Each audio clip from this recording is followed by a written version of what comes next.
Mag je dit? Ja. Mooi.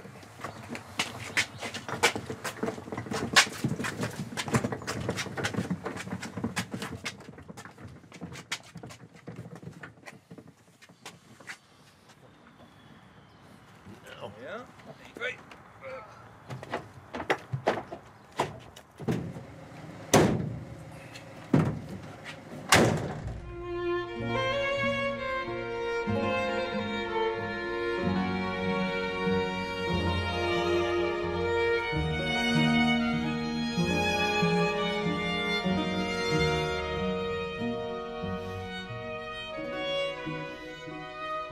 Dit is een verhaal over meesken uit een Lieds isoleerd lezend dorpje die in de oorlog rekken worden door muziek. Door klanken en woorden die het zo goed worteld zitten dat ze generaties later nog heel tijd inspireren.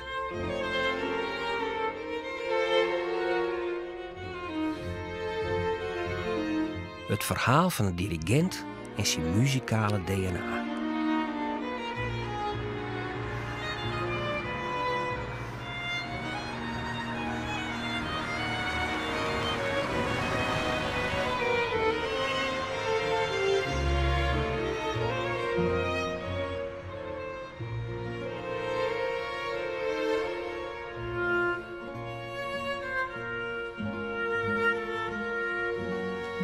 Ja.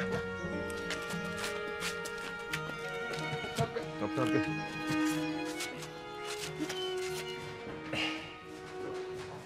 Nou, dat dek noemen daar. Ja. Ja, oké, kom hier.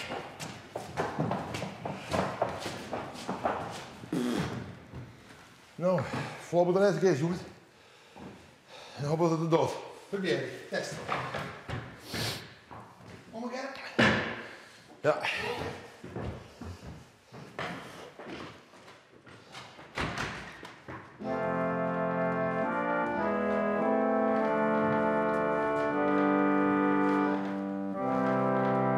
Goed hoor.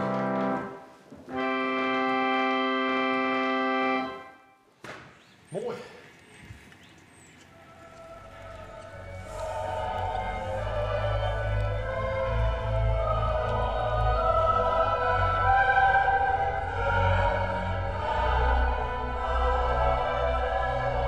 De Matthäuspassie van Bolzert. Het is een begrip in Friesland. Geen enkel oorplak heeft zo'n lange en rieke Matthäus-traditie. Nergens heeft de invloed ervan zo groot west op koren, dirigenten en muzici.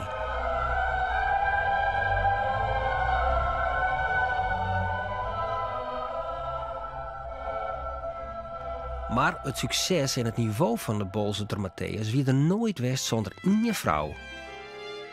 Een vrouw die in de oorlog de bewenners van dat Lietse dorp koppen rompte, daar een bijzonder barndreu.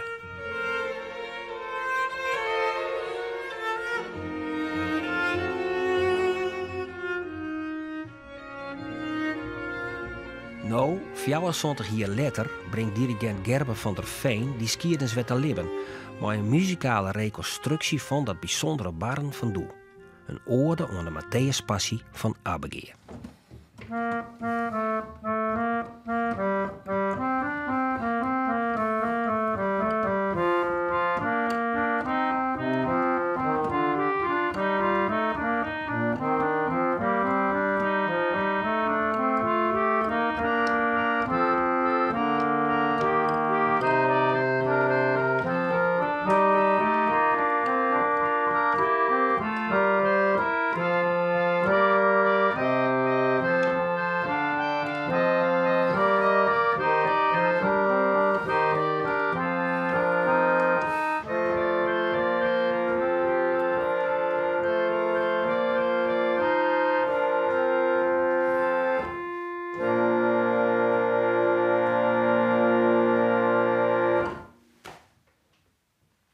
Ja, dit weer het harmonium van mijn huid. En dat stond bij u in de huiskamer. En wij als jonge band hebben er altijd op spelen. En mijn huid had het al heel betiet, had het ergens gekocht. Of dat weten we eigenlijk net met de achterheen. Maar het is in zijn leven had het een hele centrale rol spelen. Hij had mijn omke opleiding in het begin. En later hebben wij als band er al je les op hand. Het gezin kon er net omheen. Nee, we konden net omheen. Letterlijk zuiver haast. Naast de etenstafel wie dit eigenlijk zuiver de centrale plak in de huiskamer. Ik weet net zo heel goed de huiskamer, dat weet ik al heel gauw staan natuurlijk.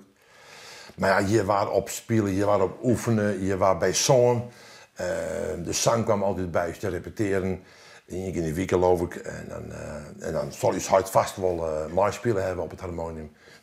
De koorpartijen zie je wel op oefenen wijzen. Van allerhande dingen, ja. Wie is toch van de band degene die het lauwst achter het harmonium kroop? Dat denk ik achteraf is jongens wel, ja. Ja, ik ben er dus de eerste die hier echt mijn orgel verder geënt is van alle band. En hoe dat ze geen weet ik niet, maar ik ben uiteindelijk degene die het echt orgel studeert heeft, ja. Dan viel dus die goede plak achter dit instrument. Helemaal, ja. Ik vond het prachtig om daar maar te experimenteren en dan al die verschillende registers, wat voor kleur hebben ze nou en ja, hoe klinkt dat en hoe mooi dat combineren en ja, ik heb me al een keer helemaal uit elkaar hellen. Ik denk net dat ze thuis winnen op dat moment en ik weet al, ik hier maar een paar schroefjes oor houden.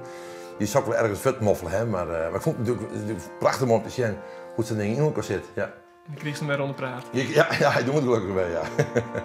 Ja, geweldig. Je moet ook nog horen. Ja, en ambitie, zo. We nemen mij naar de reconstructie van de Matthäus. En normaal broekje bij een Matthäus broekje een kistorgel. Maar goed, in de oorlog, want daar gaat het natuurlijk om. Hier hebben ze net zo'n instrument van hand in hand. En naar alle gedachten hebben ze dit instrument broekt. Dat weet ik net helemaal zeker, maar die kans zit er wel in dat ze dit instrument broekt heeft. Omdat mijn huid, dat ik of in zong of ik spelen het. Maar ze hebben een vaste daarvoor broek. Dus hij komt nog wel eventjes, nou goed zantig hier letter, komt er wel even niet een oude functie waarom. Maakt het dat de cirkel weer om? Ja, dat wel bezien, ja. En vooral omdat mijn hart natuurlijk, dat ik heel sterk bij belutsen wien. En dan komen die verhalen van je boven en zo. En ja, dat vind ik wel heel bijzonder dat dan krijg ik dit instrument dan weer daar komt. Ja, heel mooi.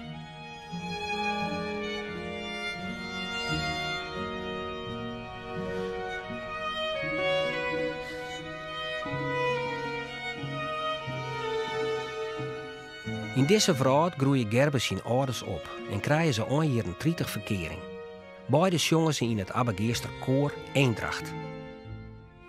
Maar dan breekt de oorlog uit en verroert het resort, ik op het platteland. Al vlug wordt Abbegeer een taflechtsoord voor onderdoekers. Nou, in de oorlog is hier bekend in Abbegeer. Ik heb ergens gelezen van er zijn 50 inwoners en 100 onderdoekers. Dus dat is ik wel heel bijzonder. Dus aan de ene kant is het een hele sluit gemeenschap geweest. Maar aan de andere kant stonden ze blijkbaar ik iepen om te helpen bij het koor. Er komt de Jode Duinaar zo'n een plak van 50 inwoners die het 100 asielziekers opneemt. Dan hebben we de kat voor in de gediend, denk ik. Maar blijkbaar koer dat toen wel. Dus ik wel een soort bereid om elkaar te helpen als het echte knieper op een schiene kwam. Maar het binnen net alleen nog onderdoekers die het in Abbegeer een veilige haven vinden. Gerber zijn paken, Sjoerd Bergstra, is op dat stuit voorzitter van het koor. En hij schreeuwt in zijn memoires: Er kwam voor onvoorziene tijd versterking in het ledental. Op Abbegaarster Ketting kwamen een paar families terecht uit het westen. Een arts met echtgenoten en nog een intellectueel. En op de Stoterske Tille het echtpaar Gerritsen. Deze mensen wilden de oorlogsbui liever op het Friese platteland laten overdrijven. Ze waren allemaal muzikaal geïnteresseerd en georiënteerd. Dit binnen unieke beelden uit die tijd van het echtpaar Frits en Jonne Gerritsen. Een antroposofisch stel uit Den Haag die in de oorlog in haar vakantiehuis in Abbegeer weeën.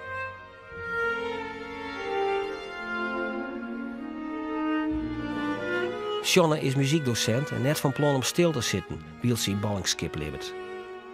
Maar een eftergroen vol klassieke muziek en sterk beïnvloed door de antroposofische leer van Rudolf Steiner, hoopt ze van weerder te wezen van de Abbegeerster Mierskip en de jonge Rijn. En die kans docht hem ook gauw voor. De eigen dirigent van het koor hier, de meneer Hoekstra wie dat, die voelen het eigenlijk te noordelijk om alle weken hier uit Verzuin op een fiets in de oorlog, in de winter, om hierheen te fietsen. En het koor wordt toch vanzelf wel graag repeteren. En mijn paker, die weer voorzitter van het koor, hij wist dat Sjane Gerritsen muziek studeert hier. Dus hij is naar het agent en hij had vregen als zij het koor leerde voor. Toen had hij in 40 een Christconcert houden hier in deze kerken. De week daaropvolgende was het weer zangavond en had onze directrice ad interim alweer nieuwe aspiraties. Ze stelde voor om de koorzangen van de Matthäus Passion in te studeren, ten einde op Goede Vrijdag een uitvoering te organiseren. En zie daar, ook hiervoor wist ze ons enthousiast te maken. Zo gingen we met nieuw elan aan de studie en repetitie en er werd intensief gewerkt. Nu wil ik nog even naar die krankheid. Nou, ik vermoed dat ze nog nooit van de Matthäus Passion gehad hebben. Maar goed, toch haar enthousiasme bij ze blijkbaar toch wil rekken. En hebben binnen het avontuur omgegaan. En hebben op 3 april 1942 hebben ze hier de Matthäus Passion uitgevoerd. Maar het koor hier van Abigail.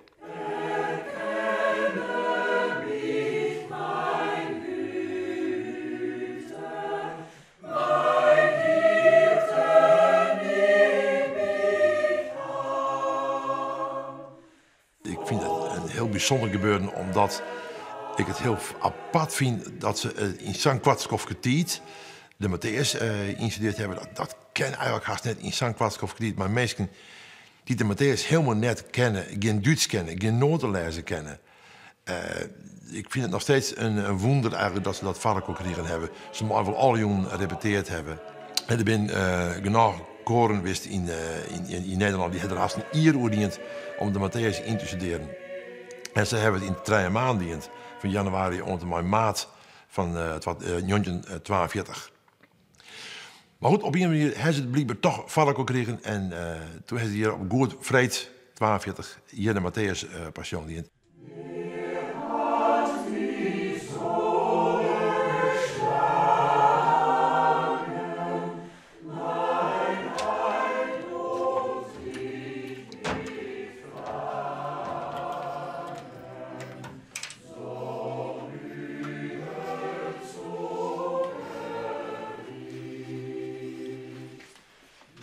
Boukje Landman wie bij de uitviering van 1942. Ze is nou 93, maar ergens nog altijd dat famke van jochentje dat doe in het circus ziet. En de enige die dat nou nog vertellen kan. Nou, Boukje. En dit is in de oorlog. Oh ja. De week 18 hier. Ja. En dit is mijn man, de weer ik 18 denk, want we hebben foto's uitwisselen. En je bent niet in de oorlog getrouwd? Of verloofd? Ja. Nou ja. Het was een knappe zangvereniging toen. Maar hoe vol het er nou lid van wie, daar weet ik niks van. Want ik woonde er net op natuurlijk. Je ging er net op? Nee, ik wie van scheren. Dat kon je dat net naar Abigail daar. Oh, oké. Het was er bij je verkering tijd, nou. Ja. En weet je, als er een orkest bij je, kan je dat nog herinneren? Of wat er een peermeester mee spelen? Nee, dat kan je eigenlijk net meer herinneren. Ik weet nog wel, we hebben in circus zitten. Dat nog. Oké, dat wel, ja. Ja, dat weet ik nog. Ja, want zoveel mensen kennen het in die circus, want het is net zo vreselijk. Het is weer bomvol. Weer bomvol. Ja, het weer bomvol. Ja. Als je de mensen met koetsjes uit steeds kwamen en zo wat heen. Kijk, het wie een happening, nou, dat Matthäus, jongen, nou, dat weet toch iets fantastisch, nou? Oké. Ja, dat er op de 4. Mijn man die zei, we gaan erheen. We hebben een verkering nou? Ja, we gaan erheen. En het werd gewoon een heel indrukwekkend gebeuren. Ja. Bijzonder. Ja. Weer heel bijzonder. Zo. Toen voor uw gevoel. Ja.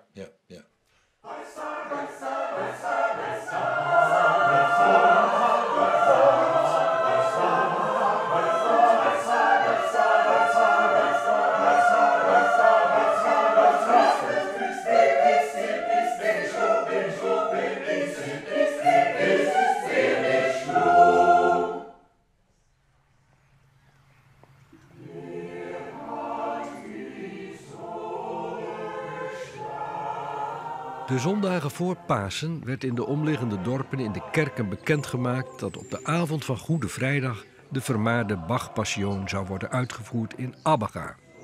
In haar laaiend enthousiasme had mevrouw Gerritsen ook daarvoor gezorgd. Omke, je weet hè? De jongere broer van Gerbers Mem, Gerben Bergstra, wie 8 doet de Matthäus in Abegeer uitvierd waard. Hij zou later ik dirigent worden en ik de Matthäus Passie vaak uitvieren. Wie het nou in de oorlog, wie het nou, toen ze even het eerst die Matthäus doen, wie het nou een soort moment, we zijn even los van de moeilijke tijd, dat we even wat vertier hebben, om het nog maar even zo te zeggen. Of zit er ik nog wel een diepere gedachte achter dat het een stukje troost joeg, hoe leder het hier. Want een paar keer kenden zal dat het vast wel over de hand hebben.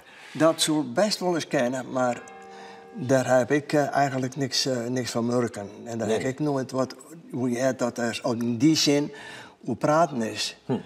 Maar dat zou best wel kennen. Ja. We zitten hier, kerkelijk zitten we hier in een orthodoxe hoeken. En dat leefde hier wel. En zo'n Matthäus Passion. En dan praten we erover hoe dwars zij dat aan om in de tijd van oorlog maar zijn Duits werkje te komen. Maar ik denk juist wel dat die muziek van Bach de mensen wel terecht bracht heeft. Ja, ja. En dat ze daarmee zo gemakkelijk zongen konden en dat ze het zongen wonen. Want dat de muziek van Bach dat wel bij hen erin bracht heeft. Dat loopt best. Ja. Hoe je het nooit zo'n niveau krijgen en hij nooit zo'n impact in deze regio. Nee. Daar ben ik wel eigenlijk van overtuigd, ja. Maar ik bedenk me nou ook nog even wat oors. Denk ik dus dat de taal van de Matthäus Passion, de woorden die te beroemd worden, dat zijn dezelfde woorden die ze nu in de kerk niet hebben.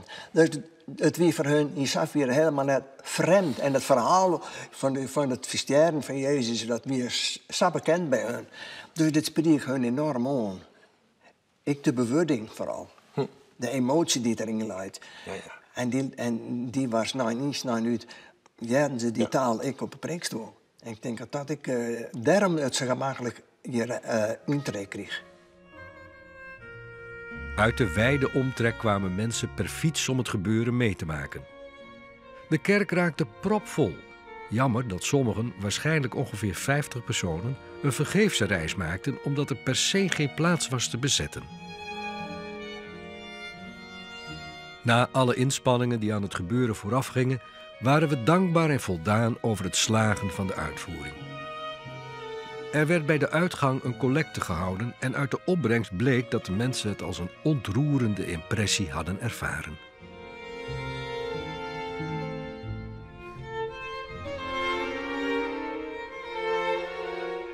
Sjonne Gerritsen hier de goeie snaarrekken. In spannende tijden joeg zij de meerskip lucht. Misschien nog wel wichtiger, een gevoel van vrijheid. De vrijheid om te genieten van kunst. Het wie voor Gerben zijn ouders misschien wel het mooiste moment van haar jeugd. En ze rekken ik haar een been onder de invloed van de muziek. Door alle verhalen kregen de Matthäus van 1942 haast mythische proporties. Toch zwier er wat dat Gerben zijn mem altijd was zitten het. Ik ken natuurlijk van mijn mem, ik een soort verhaal niet hoe meteen dat ze dit oefenen hebben, dat ze intensief oefenen hebben. Ik heb stoot te getillen en zo en van mijn huid ik.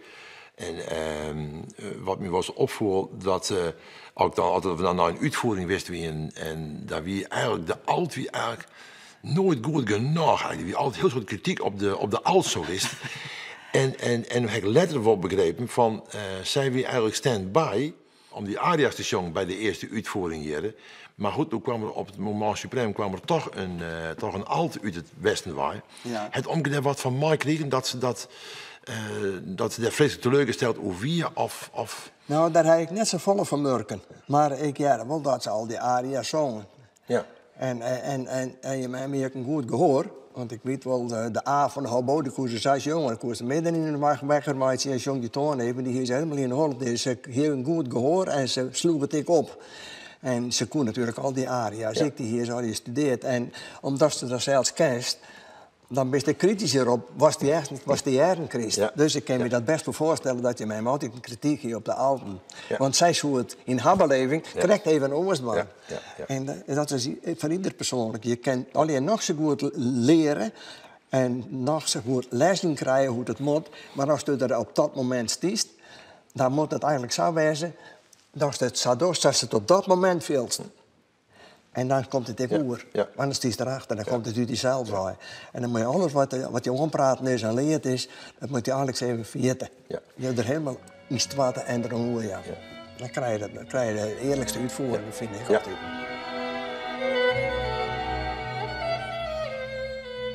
De Matthäus in Abegeer was zo'n succes dat Jonne Gerritsen de uitviering in 1943 naar Bolzert verhuisde.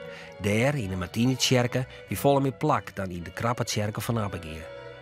De Matthäuspassie in Bolzert waard, troch haar, een traditie die het joertedag nog elk jaar plak vindt.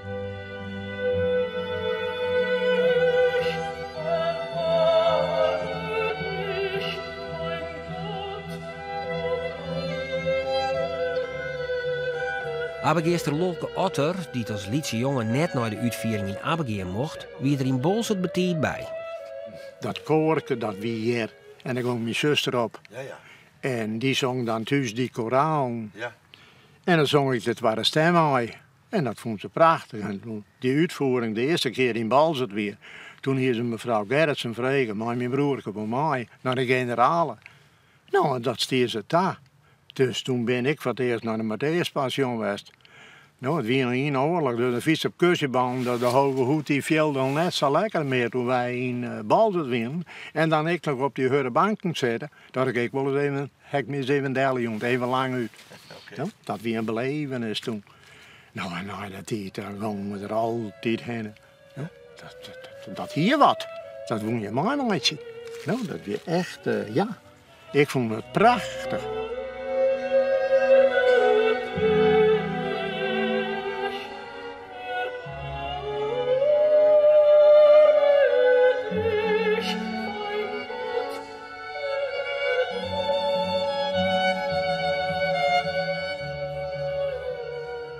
Ik ben er nou misschien wel 50 keer in geweest. Ja, ja. Ja. Dus, en elke keer vond ze het mooi. Nou, het weer elke keer, ja, fantastisch, werkelijk weer. En wat fascineerde je daar zelf? Wat? Nou, het jongen. Ja, het jongen. Ja, absoluut, het jongen. Daar ben ik, maken die van Hertse Rijn, nou, dan hiek de trend in eigen. Zo'n mooie aria vond ik dat. No? Er weer wel eens hier mijn vrouw een tekening maken, deze vindt Lolke niet mooi. Dat weer in de door aria, nou, dat weer net zo volle, zit net zo volle variatie in. Toen hier ze dan maar padlet bijzetten, Lolke vindt deze aria niet mooi. Oké. Ja, dan zul je de andere kant eens even uit. Ja. Maar over het algemeen, ja, ik heb er altijd werkelijk verschrikkelijk van gedaan.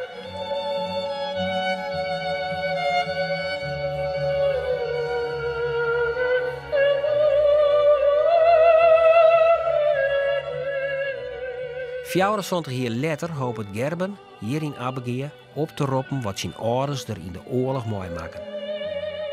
En dat mooi een koor dat van de helft uit familie bestaat.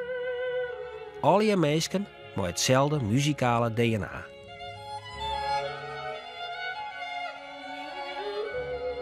Je hebt bepaalde families, daar zit het er gewoon in. En daar gaat iedereen mee.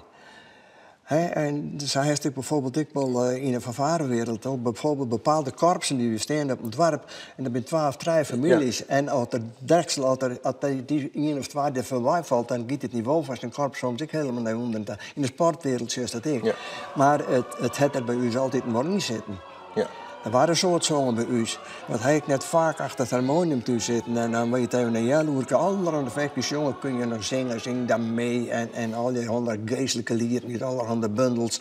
Hier zijn we dan, wat er dan zijn, nou, we hebben nu heel lekker zongen. Want het is natuurlijk bolsa.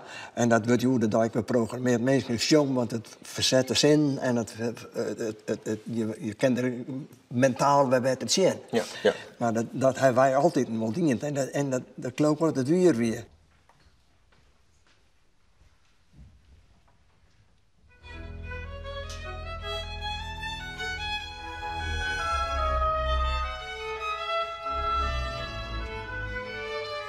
Zo wie het, een muziekdocent uit Den Haag, die de jongerij van Abigail en omkrieten de eigen iepenen met haar culturele kennis en muzikale ambities.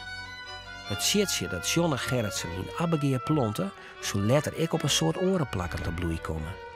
Wat zei je net in de kwartskofferie dat ze hier wist binnen, wat ze hier al hier van invloed uitoefenen hebben. Dat is eigenlijk ongelooflijk te zeggen, maar nou, het zien in 11 hier wennen. Ik ben in 41 hier gekomen en ben ergens begin 50 jaar ben ze weer veromgegaan uit Den Haag. Maar had een enorme indruk hier achterlaten. Hier de Matthäus-traditie van Balzert al even niet. Maar ze had ik 4 jaar mensen muziekles gehad die het in de Friese muziekwereld. Ik ben een hele goede invloed handhaven. Ik heb leshand van Jan Veninga. Nou, hij had ik leshand van haar. Dus ik ben dus indirect een leerling van haar. En die 4 jaar mensen die zij les gehad hebben, die hebben een heel soort dingen ondernomen. Er is een muziekschool in het muziekschalen oprichten. De Oorde heeft een heel soort muziekkorpsen oprichten. En de Oorde heeft een heel soort koren dirigeerd. Dus ze hebben een enorme invloed hier aan. Dus het is eigenlijk ongelooflijk dat in St. Kwartskoffertiet dat die mensen zo'n invloed hier aan hand hebben.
Ja, ik hoop dat ik dat gevoel pakken kan van een beetje snappen en begrijpen hoe het hier in de oorlog ging. Maar hele beperkte middelen.